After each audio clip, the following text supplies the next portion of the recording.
tarafından izin verilmemiştir. Ayrıca kanunda belirtilen gösteri yürüyüşü güzergahlarından değildir.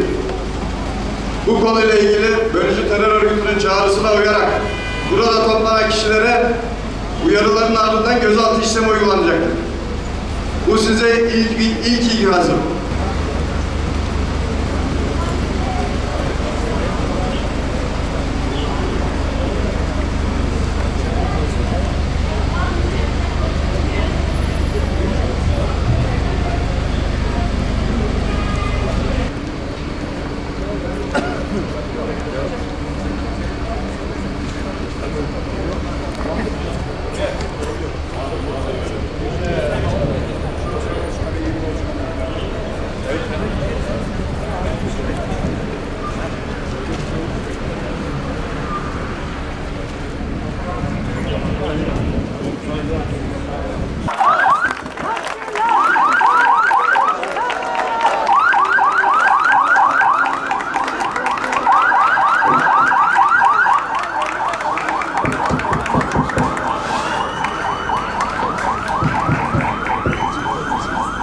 Saygıdeğer basına ve kamuoyuna. Kobani halkı bundan 8 yıl önce vahşi ve karanlık, insanlık dışı yöntemlerle dünyaya korku salan IŞİD barbarlığına karşı sadece kendi varlığını, kimliğini, geleceğini değil, aynı zamanda özgür insanlığı korumak için 133 gün boyunca destansı bir direniş sergiledi. Bölgesel ve küresel şer ittifaklarıyla büyütülüp dünya haklarının başına bela edilen katil ve tecavüz ordusu IŞİD Kobani'de yenildi. Kobani direnişi IŞİD'in fiziksel olarak sonunu getirdi. Dünya hakları Kürt kadınları ve gençlerinin yaşamları pahasına sergiledikleri bu direnişe insani değerlere olan bağlılığa ve adanmışlığa ana tanıklık etti.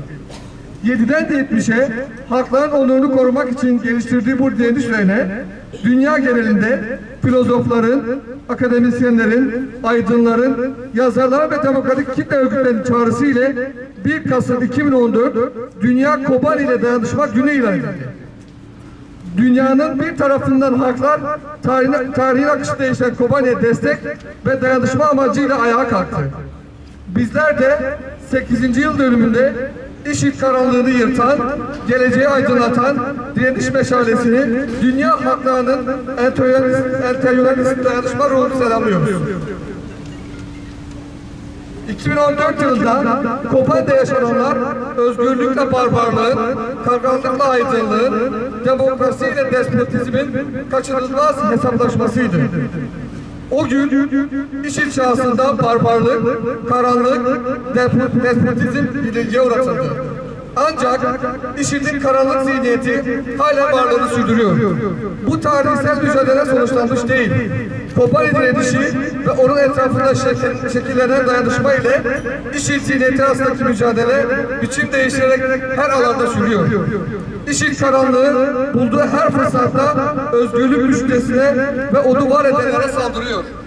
Kobani yani Roja devrimi bugün körüklemeye çalıştıkları inançlar ve halklar arası çatışmanın fazeyri haline gelmiştir.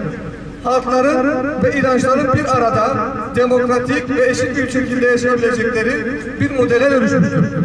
Bu model dünya halklarının ve mücadele güçlerinin ilham kaynağı olmuştur. Çünkü Kobani devrimi bir kadın devrimidir.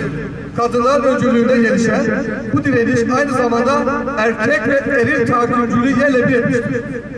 IŞİD'in köle pazarlarından meta haline getirmeye çalıştığı kadınlar, Kobani başta olmak üzere Kuzey ve Doğu Suriye'de yeni yaşamın öncü gücü haline gelmişlerdir.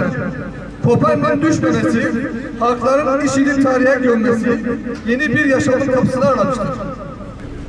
IŞİD karanlığına karşı özgürlük sembolü olan bu slogan, Dünya Kadın Hareketi'nin şiarı olmuştur. Kobani ruhunun yüksek sesle haykıracağı hakikat değişmemiştir. Ne kadar saldırırlarsa o kadar kaybedeceklerdir. Halklar nerede bir IŞİD veya farklı reçellerine bürünmüş bir karanlık zihniyet varsa onunla aynı inançla ve kararlılıkla mücadele etmeye sürecektir. HTŞ El-Nusra gerici zihniyetinin de hepsi başta olmak üzere her yerdeki akıbeti IŞİD gibi olacaktır. İnsanlık geldiği aşamada hiçbir şekilde kendi özgürlüklerinden geri adım atmayacaktır. Zorba faşist zihniyetin bu yüzyılda yeri yoktur. Dolayısıyla yenilgiye mahkumdur.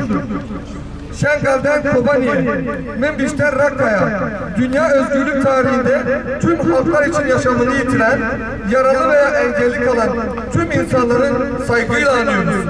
Bu vesileyle bir kez daha dünya Kobani ile dayanışma günü kutluyor, Kürt halkına, dostlarına, demokrasi ve özgürlük talep eden herkese ortak mücadele çağrısı yapıyoruz.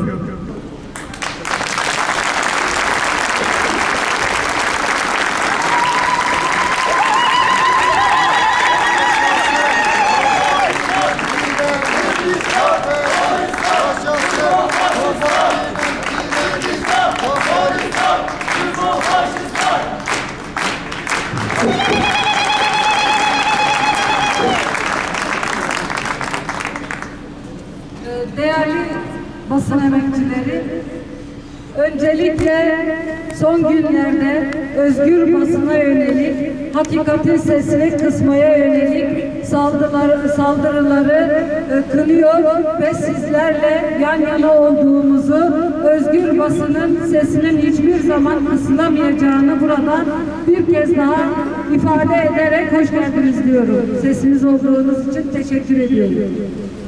Evet, bugün 1 Kasım Dünya Kobani Günü. Tam 8 yıl önce tüm dünyanın barbar, hunhar olarak kabul ettiği halkların düşmanı, doğa düşmanı, kültür düşmanı, tarih düşmanı ve özellikle kadın düşmanı karanlık IŞİD çetesine karşı Kobani'de tüm dünyaya sembol olan bir direniş gerçekleşti.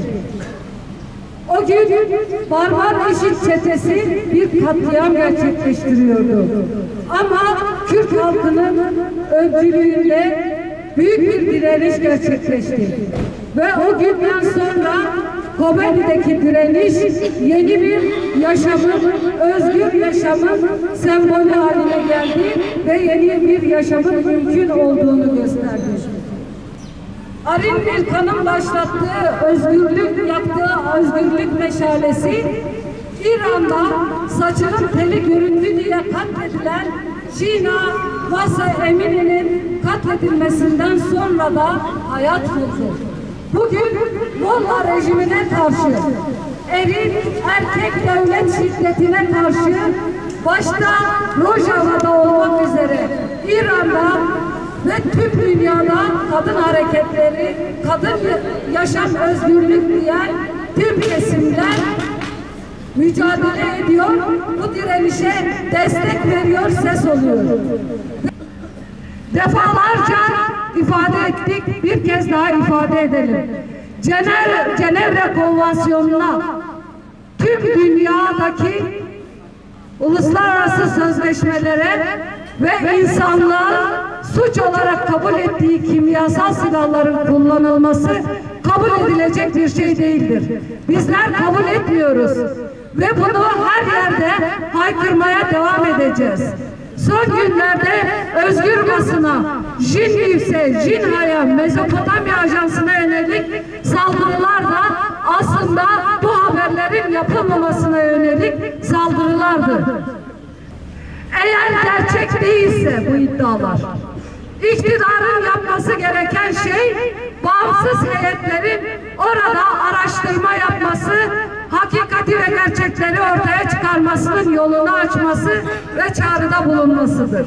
Yok eğer bu hakikati örtmek istiyorsanız basına baskı yaparak, talepte bulunanları gözaltına alarak, tutuklayarak, seslerini kısmaya çalışıyorsanız o zaman bizler de orada kimyasal silah kullanıldığına dair şüpheler güçlenmektedir.